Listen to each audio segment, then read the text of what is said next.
Hello, friends. Today we're going to talk about something that's tender, and let's be honest, a little hard to face. The quiet signs that an elderly person may be approaching their final year of life. Before we dive in, let me share a story with you. Maybe you'll recognize pieces of it in your own life. The story of Harold and Janet. Harold and Janet had been married for 48 years. They lived in a cozy house on a quiet street, surrounded by neighbors who had watched their kids grow up and move out long ago. Harold was always the life of the party. He loved his weekend fishing trips, his morning coffee chats with the guys at the diner, and his habit of telling the same old jokes that still made Janet laugh. Janet, on the other hand, was the practical one, the one who reminded him to take his medications, scheduled the doctor appointments, and made sure he didn't sneak too many extra cookies at night. But over the past year, something had shifted. First, Janet noticed Harold was napping more during the day, but she figured, he's just tired. He's earned his rest. Then he started skipping the fishing trips, saying the boat felt too rocky. He'd lose his breath just walking out to get the mail. And one day, Janet realized she couldn't remember the last time he'd told one of his old jokes. She brushed off these things at first, like so many of us do. But deep down, a quiet voice was whispering, "Something isn't right." Why this conversation matters. I know this is not an easy topic. Whether you're thinking about your own journey as you grow older, or you're worried about a spouse, a parent, or a dear friend, I want you to know this. You deserve honest, gentle guidance. Too often we avoid these conversations because we're afraid of loss, afraid of saying the wrong thing, or simply afraid of facing what feels too big to bear. But the truth is, paying attention to these subtle signs can open the door to better care, more meaningful moments, and fewer regrets. Because here's the thing. The final year of life is not just about decline. It can also be a time of love, connection, reflection, and even unexpected joy, if we know how to support ourselves and our loved ones through it. What Janet realized. Janet began to understand that Harold wasn't just slowing down with age. His changes, the fatigue, the loss of appetite, the disinterest in social activities, were subtle warnings. They were signs that his body was beginning to prepare for its final season. No one likes to talk about this. But noticing these signs doesn't mean giving up. It means stepping up. It means making sure the person you love gets the right medical care. It means focusing on comfort, connection, and dignity. It means you can be present for them, and yourself, in a way that brings peace rather than panic. Why you should pay attention. I want to be clear, not every sign of decline means someone is in their final year, but certain patterns, when they come together, deserve attention. Ignoring them can lead to avoidable crises, hospitalizations, or missed opportunities for meaningful goodbyes. And here's something I hear often. I wish I had known earlier. Wish I had taken the time to sit with them, talk, or plan ahead. That's why we're having this conversation. To help you see the signs early and act with love, not fear. The 5 subtle signs. Just a moment. I'm going to walk you through 5 of the most common subtle signs that an elderly person may be in their final year of life. These are unplanned weight loss, withdrawn or quiet behavior, increased falls or balance problems, breathing changes, loss of interest in eating or drinking. Each of these signs on their own may not seem alarming, but together they can paint a bigger picture. What matters most is not to panic, but to pay attention, and to open up gentle, supportive conversations with your loved one and their healthcare team. You're not alone if you're sitting there, thinking, I'm scared to face this. Please know you're not alone. Janet was scared too, but once she let herself acknowledge what was happening, she was able to be present for Harold. Unplanned weight loss. Let me paint a picture for you. Harold had always been the big, sturdy guy everyone leaned on. The one who could carry heavy groceries in one trip, fix the leaky sink, and lift his grandkids up for a bear hug. Janet often joked that he was her oak tree, strong, solid, and dependable. But one day she noticed something that made her pause. It started small, Harold's favorite jeans sagging a little at the waist. Then his wedding band slipped, more loosely on his finger. Janet assumed maybe he'd just been eating lighter. After all, they'd been cutting back on big meals since Harold's heart scare last year. But when she helped him fold laundry, she realized his shirts were practically swallowing him. Over 6 months, Harold had lost nearly 20 pounds. And here's the key detail: he wasn't trying to. Why it's important, unplanned weight loss is often one of the earliest and most overlooked signs that the body is struggling. It's not just about looks. It's not, he's finally dropping that belly, or she's back to her younger weight. When an older adult loses weight without meaning to, it can signal that the body isn't absorbing nutrients properly. This might be due to digestive issues, chronic illness, or an undiagnosed condition like cancer, heart failure, or advanced kidney or liver disease. It's a red flag that the body's systems may be starting to shut down, or that something serious is happening behind the scenes. And here's the emotional truth: when we ignore this sign, we miss a chance to help. Early detection doesn't always mean a cure, but it can mean better comfort, better planning, and sometimes better quality of life. What you should do if you notice a loved one losing weight without trying: don't brush it off. Start by gently tracking it. You don't need to make a big fuss, but you might say, "Hey, I noticed your clothes seem a bit looser. Have you noticed that too?" If they seem unaware or unconcerned, it's still worth paying attention. Weigh them gently at home if they're comfortable with it, or keep a casual eye on portion sizes and eating habits. Most importantly, bring it up with their doctor. Even if they seem fine otherwise, unexplained weight loss should always trigger a medical check-in. Sometimes it's something treatable. Maybe they need dietary changes or medication adjustments. Other times it might uncover something more serious that deserves careful attention. Remember, you're not nagging, you're caring. Withdrawn or quiet behavior. Let's go back to Harold. Janet used to tease that he could talk to a brick wall. He was the life of the card game, the first to chat with the cashier at the store, the one cracking jokes at family dinners. But lately, Janet noticed a change. Harold started skipping their regular card nights. He stopped calling his fishing buddy. He even became quieter at home, sitting in his recliner for long stretches, barely responding when Janet asked about his day. At first, she thought maybe he was just tired, or maybe a little down. But as the weeks went on, the silence grew heavier. Why?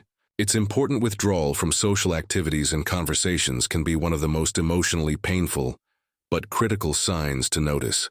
It can mean many things: depression, which is common in older adults but often underdiagnosed; cognitive decline, where the person may feel embarrassed or confused and so starts to pull back; or it may be that they're processing their own awareness of declining health, and they're retreating inward to deal with fear or sadness. It's not just moodiness or old-age grumpiness.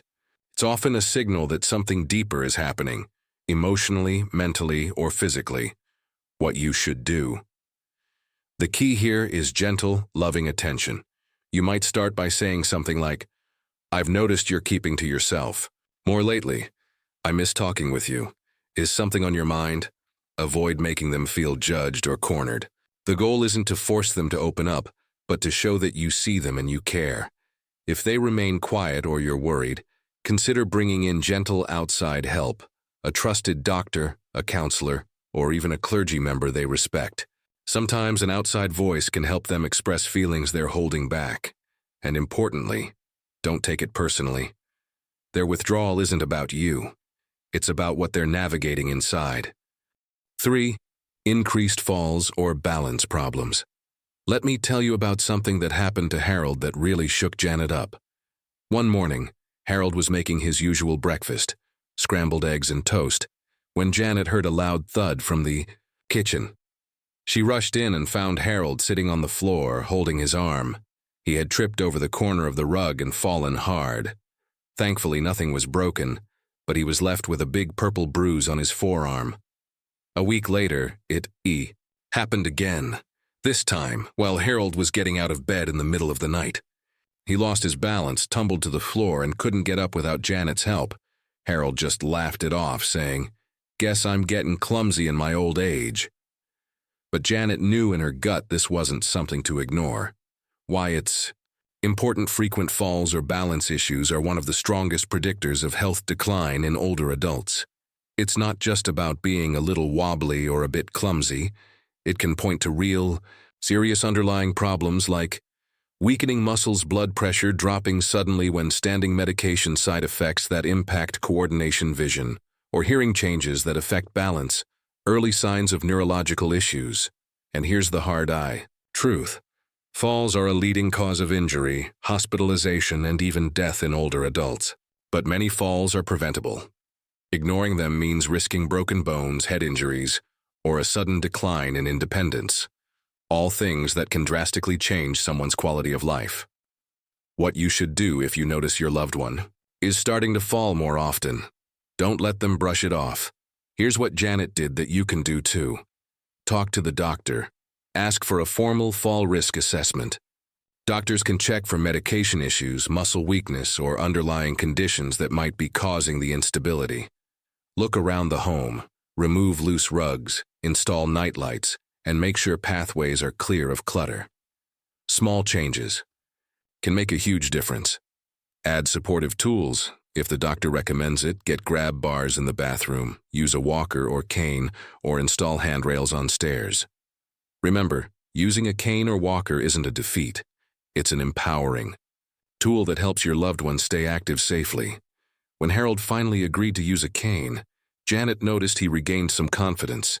He wasn't as afraid to move around, and she wasn't constantly holding her breath, worrying he'd fall again. Breathing changes. Now let's talk about another subtle but critical sign. Breathing changes. Janet first noticed something was off when Harold, who used to mow the lawn and shovel the driveway without breaking a sweat, started getting winded just walking from the living room to the kitchen. At first he waved it off. Just out of shape, he'd say. But soon, even climbing a single flight of stairs left him needing to sit and catch his breath. Why?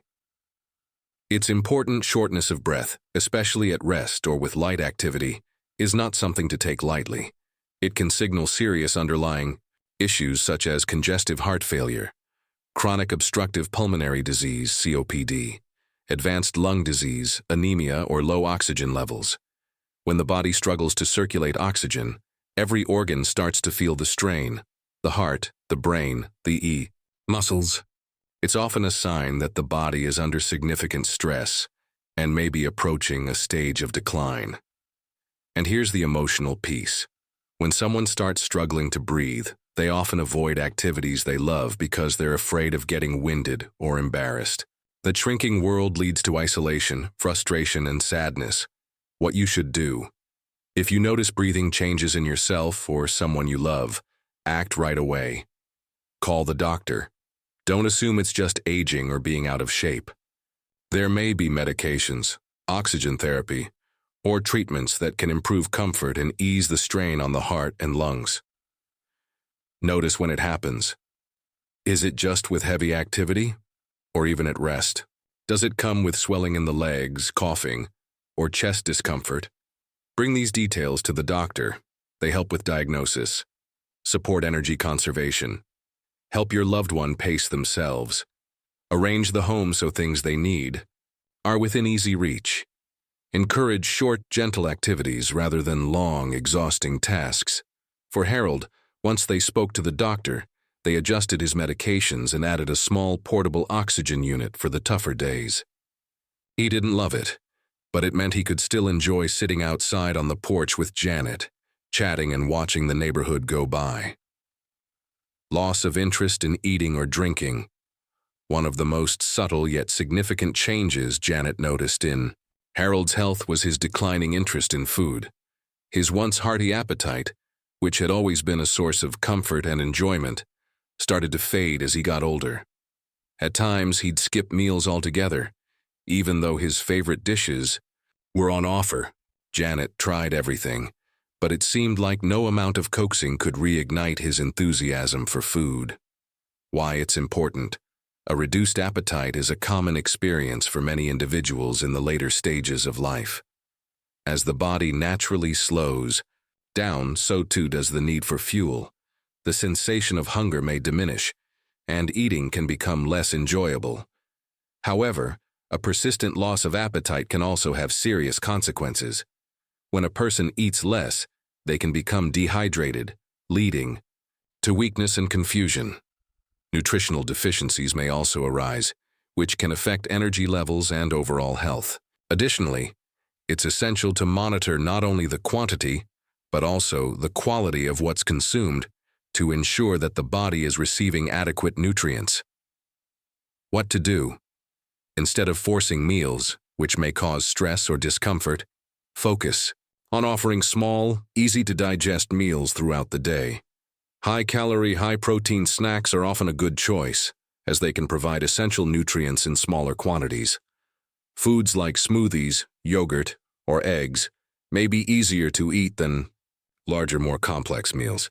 Offering Harold his favorite foods, even in smaller portions, could still encourage eating without the pressure to finish an entire plate.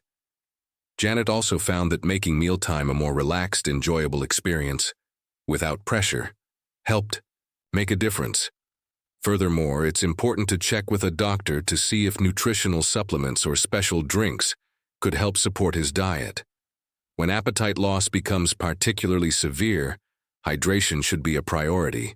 Often, seniors will drink less as well, and dehydration can be just as dangerous as a lack of nutrition. Offer fluids regularly, even if they don't feel thirsty. Hydration can come in many forms, such as water, herbal tea, or even soups and broths. Final thoughts. It's never too late to care. I know this is a heavy topic, but I want to emphasize that recognizing these signs early isn't something to panic about. Rather, it presents an opportunity to act and ensure that your loved one, or even you, are as comfortable and well cared for as possible. Janet was able to provide Harold with a more fulfilling experience during his last year. Not through large meals or elaborate plans, but through simple acts of love and compassion. They focused on quality time, rather than the quantity of food, finding joy in small moments together. When Janet accepted that Harold's appetite would never fully return, she took practical steps to help him feel comfortable. They spent more quiet mornings together, talking and laughing about old memories. She worked with Harold's doctor to discuss how to manage his health and comfort without force-feeding him or stressing about his diminishing appetite. The focus shifted from trying to fix him to creating an environment filled with love, care, and dignity. If you notice these signs in yourself or in a loved one, it's important to reach out for help. Whether that's seeking advice from a doctor, relying on family for emotional and physical support, or accessing community resources, there's no shame in needing help during such a vulnerable time. And remember, even though these are the final chapters of life, there's still so much life and meaning to be found in them. You don't have to walk this path alone. There are people, resources, and professionals who can offer guidance, support, and compassion. So, if you're feeling lost or unsure of how to care for a loved one, don't hesitate to reach out. The journey, even in its final stages, can still be filled with love, peace, and dignity.